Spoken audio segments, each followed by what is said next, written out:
Good afternoon. I'd like to provide another update for the community. This update will be similar to what I gave on the radio on Friday, April 11th. Today is Wednesday, April 16th, so it's still pretty up to date. I just want to provide an update on some of the issues we talked about in last month's update, and maybe some new information and some of the events and speaking engagements that I've taken part in. On Bill C-10, that's the one that on contraband tobacco, where people will be criminalized if they're caught trafficking or transporting raw leaf tobacco or tobacco. The elected council hosted a community meeting on March 26th here in the community. It was attended by quite a few community members who are involved not only in the tobacco industry but other people who may be affected if this bill should pass, such as security, who provide services for a lot of the people involved in the industry. Third reading of this bill has not happened yet in the House of Commons. It is anticipated that it may happen at the end of this month or at the beginning of April. We have started already to do some lobbying and advocacy work on Parliament Hill. On Thursday, April 10th, I, along with representatives from Tyendinaga and Ganawagi, were in Ottawa, and we met with some senators and some MPs. We also met with the leader of the official opposition, Mr. Thomas Mulcair, who is the NDP. We're planning another week-long session of lobbying and advocacy work during mid-May or early May, and we're hoping that some people that other communities and maybe some people from the community here can help come and do some of that work. What we are doing is once the bill passes third reading, it will go to the Senate, and we're going to ask the senators to see if they can push for hearings. And if they can, then we would be requesting to appear as a witness at those hearings to make our case as to why this bill should not be passed. We are working jointly with the other Iroquois communities through the Iroquois Caucus. I just want to advise too that I did receive a letter from Grand River Enterprises that they sent to me indicating quite clearly that they are not in support of Bill C-10. We are developing a communication strategy as well, which will include a number of tools that community members can use to assist us. Example, they can write letters to the Prime Minister, to Phil McCollum, the MP, send emails, make phone calls. We're going to get some postcards done up that can be sent in, and flyers and any press interviews. I have also approached the FN to see if they are doing a legal strategy on this bill. An international strategy could include a presentation at the UN Permanent Forum on Indigenous Issues, which will be held in New York City in May. We are scheduling another community meeting for Tuesday, April 29th, so that we can start planning for that lobby session and any further action we think we need to do to try and get this bill blocked. On education, while I was in Ottawa, the bill called the First Nations Control of First Nations Education Act was tabled by the Minister of Indian Affairs. It's called Bill C-33. We are doing our own analysis of this new act and comparing it to the previous First Nations Education Act that had been tabled last year. Preliminary analysis indicates that there really isn't much difference in the two, but just so that I'm aware of it, I have staff doing a comparison, but I'm going to do my own analysis of it and my own comparison. While we were in Ottawa, we did come upon the press conference that the National Chief of the Assembly of First Nations was holding with respect to this act as well. Once our analysis is complete, we will get more information out for those who are interested and for the community group that is continuing to meet on education. On education as well, Don Dunnigan, who works for Indian Affairs, along with the principals, attended a recent committee meeting of the whole and presented the EQAO results for grade 3 and 6 tests on English and math. Although it was reported that the results for our students are improving, there is still much work to be done. They also presented preliminary information on a safe and caring schools policy that they are working on. On matrimonial, real property, and justice, we have combined those two committees, and they are working on the implementation of our MRP law. We're hoping that we can get a coordinator in place because that person is really needed to guide the work that this committee is going to be doing. We are also developing a brochure which explains what the Six Nations MRP law is about, and once that's finalized, it will be ready for distribution in the community. There has been federal legislation passed on matrimonial real property, and where our position is that this legislation will not apply in our community because we passed our own MRP law prior to this legislation being passed. One thing of note with respect to the federal legislation, though, is that this federal legislation will supersede our residency bylaw, which was a bylaw that was approved by the Minister of Indian Affairs, which leads to my next subject, which is the residency bylaw. Councillor Terry General is taking the lead on looking at the residency bylaw. As most of you know, over the years there have been a number of concerns about this bylaw not being implemented and about a number of non-band members residing in our community. We need to take a look at it and decide what we want to do with this bylaw, especially in light of the federal MRP law, which states that non-native spouses can reside here. So Councillor General is looking for community members who might be interested in working with him in what we're going to do with this law and how we want to review it. So if anyone is interested, please contact our office to let us know, and we'll put you in touch with Terry. Councillor Terry General, with assistance of Councillor Dave Hill, is also taking the lead on looking at our election code and whether we need to revise it. In our last election, as you know, we had 3 districts that had people acclaimed. So half the council got back in by acclamation, and this has brought concern to a number of people. So we want to look at the election code and consider such things as, do we want to eliminate districts? Do we want to lower the number of councils and make them full-time councillors? Because right now they are supposed to be part-time. And I think the new councillors will attest that it's really not a part-time thing anymore, it's full-time. Again, we're looking at community members because it is the community's election code, and if they want to get involved in that, get in touch with us and we'll put you in touch with Councillors General and Hill. On to the CAS, the Native Services Branch.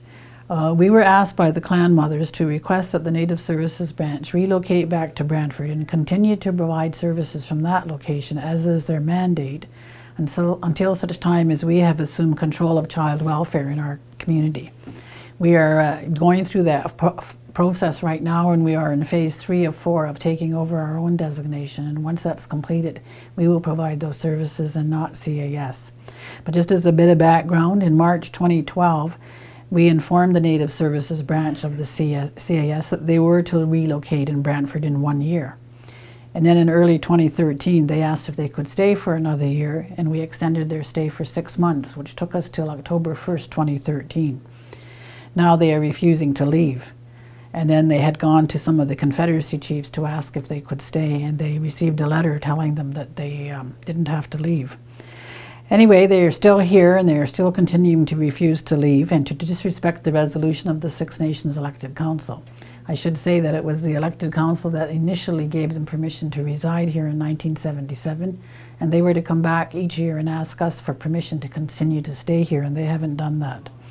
So it's something that we're continuing to deal with, and the elected council has just now passed a resolution saying that they want to proceed with legal action and asking them to relocate to Brantford, because it is our contention that they can still provide the services as is their mandate for our kids relocated from Brantford as opposed to here. We recently met with the Provincial Minister of Children and Youth Services, Teresa Perusa, and we expressed our concerns about this issue to her, along with other matters related to child welfare, including the need for more funding for our prevention workers and our workers at Ganukrisha, our shelter, and our youth lodge. So we'll continue working on this and keep you updated. On the lands, we are continuing with our efforts to get the federal and provincial government back to the table to resume negotiations on our land rights. Nothing has happened since 2009, and the federal government is saying that we are a divided community and they do not know who to talk to. We have written to the Minister of Indian Affairs and suggested that a working group be formed between the Six Nations Elected Council and the federal and provincial government so that we can begin these discussions again. I also had the opportunity when we were in Ottawa last week to present our global solution package to the Leader of the Opposition, Mr. Thomas Mulcair, and give him some information on where we want to go with our land rights. He said that he would take a look at it, and I also invited him to come to Six Nations and visit with us, and also advised that myself and the Mayor of Brantford and the City of Brantford would be sending him a letter asking for a meeting to talk about the lands negotiations and getting back to the table. I want to talk a bit about a development corporation. In 2010, we did a project in the community called We Gather Our Voices. We went out to the community for feedback on future direction of economic development for Six Nations. The feedback we got was that we wanted to develop a foundation for it is the foundation for the Development Corporation. In order to take advantage of funding opportunities, limit community liability, and create a separation between business and politics, the Economic Development Department is in the process of launching the Six Nations of the Grand River Development Corporation. The goal of the Development Corporation is to pursue significant economic opportunities that align with community values. These initiatives will not only create employment opportunities, but will also begin to pave the way to self-sufficiency and lessen our reliance on government-controlled funding. The money generated through the Development Corporation would be used to fund priorities set by the community, such as youth and elder initiatives, non-insured health benefits, recreation, infrastructure, arts and culture, education, and also to further business development. A new Economic Development Trust and Board will be set up to oversee the disbursement of the monies that we generate. An interim board for the Development Corporation will be organized to approve the board terms of reference, committees, compensation structure, board eligibility, and to oversee economic development staff transition. A call for community members to sit on the board will be conducted once the board is established. The Development Corporation anticipates its launch within the year. We are hoping that once the Development Corporation is in place, we can enter into more partnerships to generate more revenue for our community. Water main swabbing, I mentioned this last time, but I want to keep mentioning it just so that people will become aware that our water distribution system will need to be swabbed or cleaned in the summer or fall of this year. This maintenance activity will impact those people on the water system by potentially disrupting service. We will also be requesting residents to run their taps for a length of time. It will also impact the truck fill station by causing service disruptions. The community will be informed further once a specialty contractor is hired to do this work and a schedule is developed. If you have any questions or concerns, you can contact Public Works at 519-445-4242. I now want to talk about the landfill and the thermal treatment plant. The Six Nations landfill dump, which is on 4th Line, is beyond its capacity to receive household debris and is falling short in meeting the community members' needs. The elected council is moving forward with community wishes, which is to stop the open pit method and to continue on with technology to get rid of the community household waste. The elected council has entered into an agreement with Kearns International Disintegration System, also known as KI. The model that is there now is a demonstration model, and it's located at the landfill, as new members are aware of as they drive by it. We are exercising our due diligence to ensure that the demonstration unit will meet the needs of our community for the next 30 years. The elected council has set a high standard for any unit to exceed any external regulations and guidelines. As I stated, this is a demonstration model. It is a bit older and unfortunately has experienced some mechanical issues, weather issues because of the harsh winter we've had, and some operational problems. We are working closely with the KI staff to ensure that this technology will meet Six Nations needs. We must remember that Six Nations is testing the patented process of this technology, and what people may see on site may not be an exact duplicate of the final product if Six Nations decides to purchase the final unit. But Six Nations needs to do something. We cannot afford to continue on with the method we have been using since the site opened in 1986. A few community members have complained about the long drawn-out process to date and about the smoke and the smell. In regards to the long process, Six Nations wants to make sure that the KI unit is what will meet Six Nations needs. Therefore, we are asking for patience on this issue. In regards to the smoke and smell, Six Nations was advised that when the unit heats up to proper temperature, the byproduct of consumed waste will produce the smoke or smell. Also, with some of the mechanical issues, external fuel has been required to assist in getting to the desired heat, and that has produced some smoke and smell as well. The KI unit has worked properly when it is operated at the desired temperature. However, Six Nations is looking for consistency and longevity in operation, and for some of the reasons stated above, this has not happened yet. The elected council, along with the community, has been very patient. However, if Six Nations feels that this does not work, then the future of solid waste disposal could prove very costly for our people. Road signs policy. There is a new road signs policy in place which Public Works will be implementing in the not too distant future. This policy states that no signs are allowed on the road allowance for safety reasons. If there are signs there, they must be removed by the owner or Public Works will be removing them. If you need a copy of the road signs policy, you can get it from Public Works Department. On March 29th, we had Minister Glenn Murray, who is the Provincial Minister of Infrastructure and Transportation, visit Six Nations and we gave him a good tour of our roads and bridges. We showed him the road down on 6th line as he's eroding into the river. We took him down on 7th line and showed him the potholes and the gravel roads. We took him all through the community so that he could get a good look and a good feel for the requirements we have. We showed him the bridges that need to be repaired. There are 2 bridges that need to be repaired, which are going to cost $1.4 million each. And we also took him to the water treatment plant and gave him a tour of the brand new plant. Because as you know, one of our priorities to seek funding so that we can get the water piped to the whole community. We are looking at doing this in phases. First, we have to expand the water main here in the village from a 6-inch pipe to a 14-inch pipe. That's going to cost some money, and then the next phases are to start going off to the schools like OM and IL, and then down to Oneida Business Park. Just doing all of those works, the water mains, the 2 schools, and Oneida's Business Park, is going to cost us $20 million. So Minister Murray is vowed to help us, assist us, and try and search for funding wherever we can. We're also going to be looking at other sources to try and get that money. On housing, I just wanted to give a notice to anybody out there who are going to be potential homeowners. If you're going to buy a home from someone or lease a home from someone, please ensure that you check with the person you are buying from to make sure that, or with our gas company or Public Works, that they do not have any outstanding bills, any gas bills or water bills on the property you are going to be buying or leasing. Because if there are, and you go and want to hook up on gas or water, you will be required to pay those outstanding bills before you can be hooked up. That's in the policies at those 2 departments. So if you are buying or leasing, make sure that you know that the outstanding bills are paid up to date. Jurors list. We have for a number of years been asked by the Attorney General's office if they could use our band membership list to develop their own potential jurors list. We have always refused to release it because of privacy issues. If, however, any of our citizens out there feel that they would like to become a jury member, you can let us know or contact the Attorney General's office directly.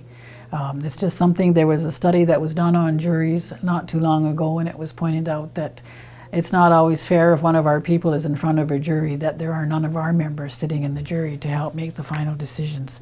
So if people are interested, you're welcome to do that. It's just that we won't give our band list to the Attorney General's office so that they can contact people.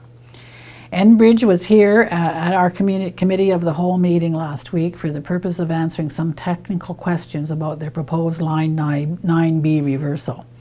This proposal of Enbridge has already been approved by the National Energy Board on the basis that they complete 30 conditions that were outlined in that approval. We had advised Enbridge that they need to have a community meeting here in Inishwegan at the community hall so that community members can have an opportunity to go and ask them questions and voice their concerns. We're hoping that they go forward and have that community meeting, and you should watch for advertisements of that. The track and sports field will be closed until May. I know we had snow yesterday and the fields are still soft, and the lacrosse fields are soft, and we don't want to damage the property before, get ruts in it. So we're closing it until May 1st, and this, hopefully the weather will improve and this will provide ample time for the grounds to dry up. I mentioned the Iroquois Caucus, and just for info, that Iroquois Caucus are the 7 elected councils of the Iroquois communities that come together on a regular basis. Those communities are Six Nations, Oneida, Wata, Tyendinaga, Akwesasne, Kahnawake, and Kanesatake. They held a meeting here on April 3rd and 4th, and it was attended by 6 of the communities. It was good discussions held on Bill C-10 and education, border crossing, and non-insured health benefits. We're going to work jointly on these issues as well as taxation, and so it's good that we come together because we are all the same. I just wanted to note too that Akwesasne will be hosting an international border crossing summit from June 10th to 12th at the Akwesasne Casino. Iroquois Caucus, as I said, will also be doing joint lobby on Bill C-10, and we'll also be convening an education summit in the near future. On non-insured health benefits, which provides coverage for eyes, teeth, drugs, medical equipment, medical transportation, and mental health, We did have Keith Kahn, who is the Regional Executive Officer for Health Canada, attend the Iroquois Caucus meeting.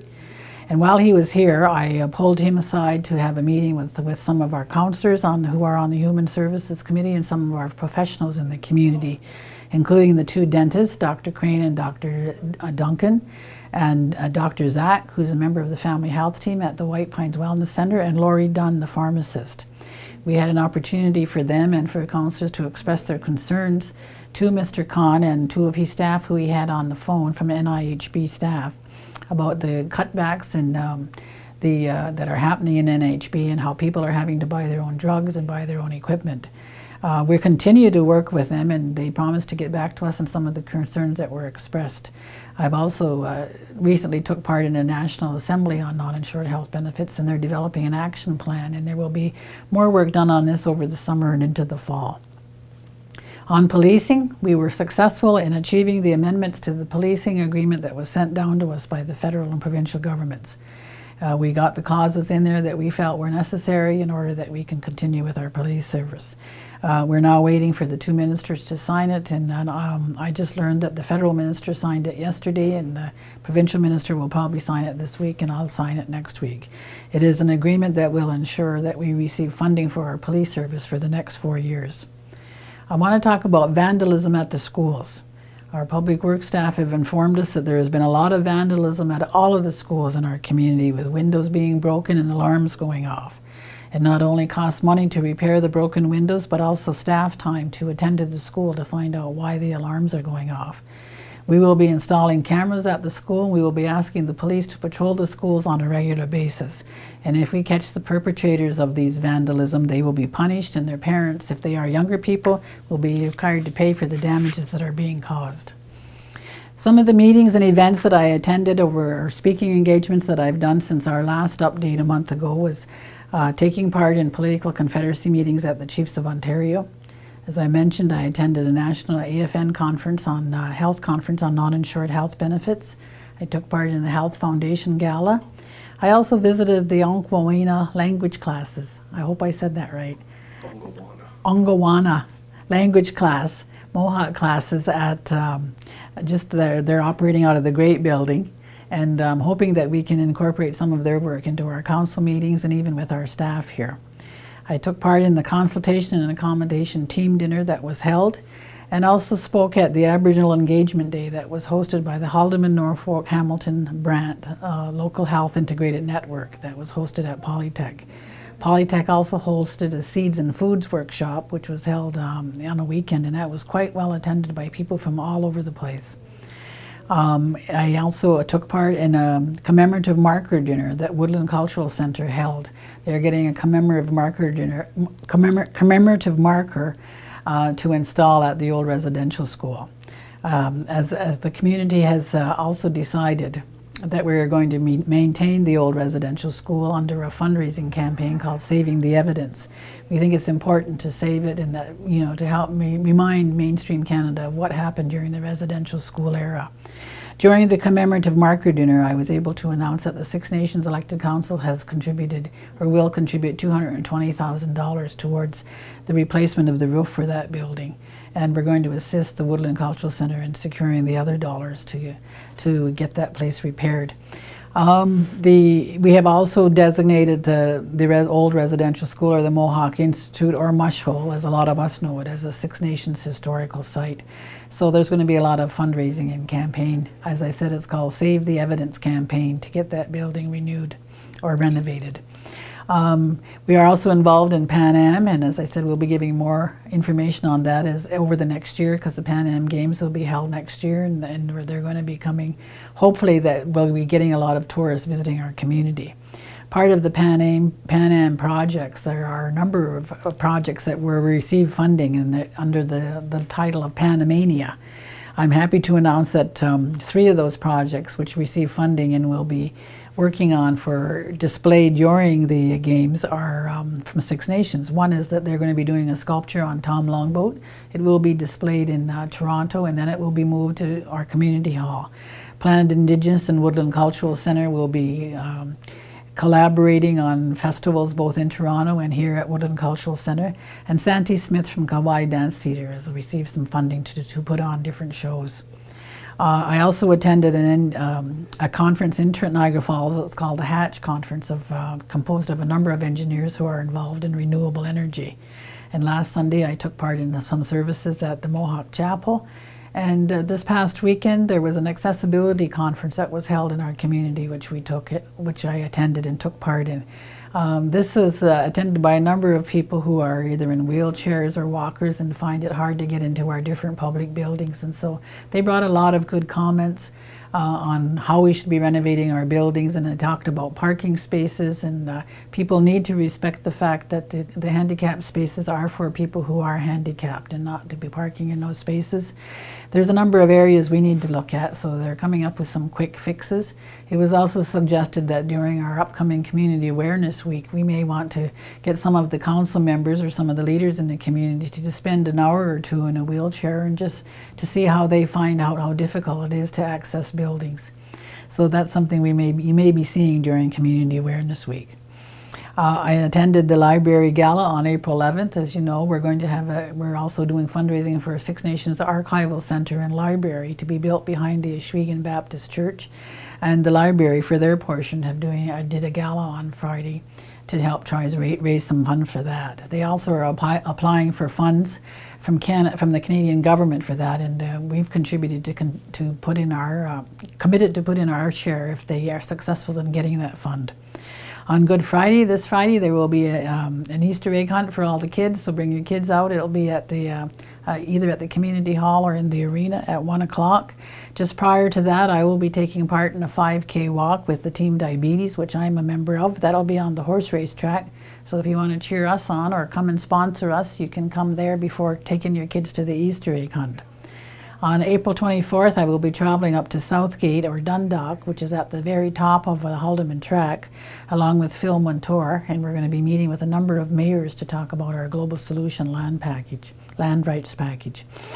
I will also be attending Hagersville Secondary School next week for their Crime Stoppers breakfast. I understand as well that the Indian Defense League of America will be holding their annual banquet on April 26th. I'm not sure, but I think it might be held in New Credit. And on May 8th, Councillor Mark Hill is working with a bunch of young people in the community, and we're trying to form a youth council. They're going to be holding a session at the community hall in the evening on May 8th, and they want to invite as many youth as possible to come out and give us ideas about what we need to do in the community to support our young people. I also have commitments for a number of speaking engagements with the Rotary clubs and school boards and different churches, which I'll be doing over the next month.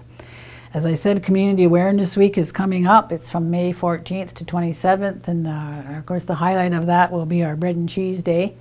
And the council always hosts an awards banquet where we honor community treasures, and the winner of the Wilma General Memorial Award will receive their award. That awards banquet is being held on May 24th. As part of fundraising for that conference, we are holding a silent auction here on the grounds of the council on May 2nd. So do come by and get a hot dog or a hamburger and buy some stuff in the auction. We're also having, as part of our community awareness, we're going to have a barbecue out here as well on May 23rd. So there'll be more information on Community Awareness in the next update, which will be in May 9th or shortly after May 9th. So that's it for this month, and thank you very much.